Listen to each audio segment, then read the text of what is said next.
It is a pleasure to be back in Moscow, and I thank you, Minister Lavrov, for your warm hospitality and the substantive discussions that we have just concluded. Our meeting allowed a comprehensive review of the entire gamut of India-Russia bilateral relations.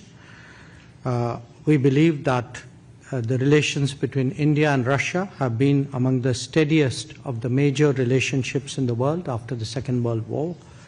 Geopolitical convergence, leadership contacts, and popular sentiment remain its key drivers. On trade and economic cooperation, I followed up with Minister Lavrov the proceedings of yesterday's meeting of the Intergovernmental Commission that I chaired with First Deputy Prime Minister Denis Manturov.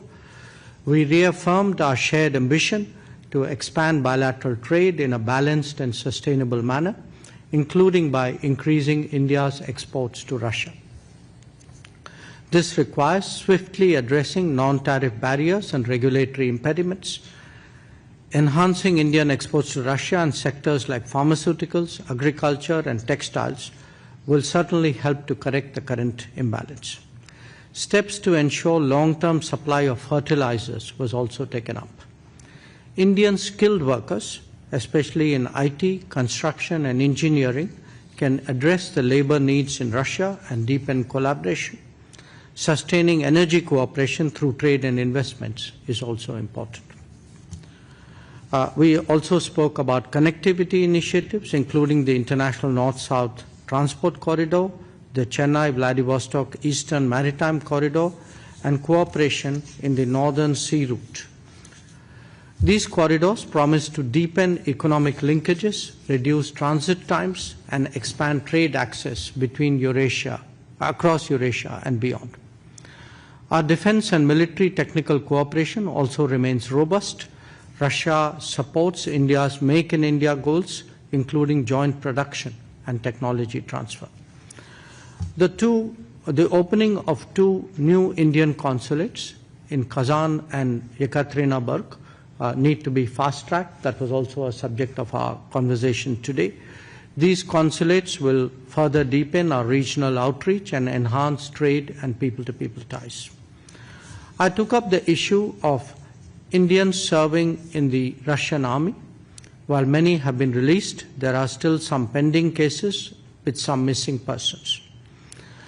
We hope that the Russian side would expeditiously resolve these matters. On global and multilateral cooperation, we reaffirmed our shared commitment to reform of global governance. We underlined the imperative to expand and energize the UN Security Council to reflect contemporary realities. Our collaboration in the G20, BRICS, and SCO remains deep-rooted and forward-looking. On regional issues, we discussed developments in Ukraine, West Asia, Middle East, Afghanistan. And I want to say that India's approach continues to emphasize dialogue and diplomacy as essential to resolving differences. On terrorism, we resolved to fight jointly against all forms and manifestations of terrorism. I conveyed India's strong resolve to adopt a zero-tolerance policy against terrorism and our sovereign right to defend our citizens against cross-border terrorism. I also invited the Minister to pay a visit to India to continue our dialogue. In conclusion, let me thank him and his colleagues for an open and productive exchange of views. We look forward to nurturing this relationship further in the very spirit that has underpinned it for decades.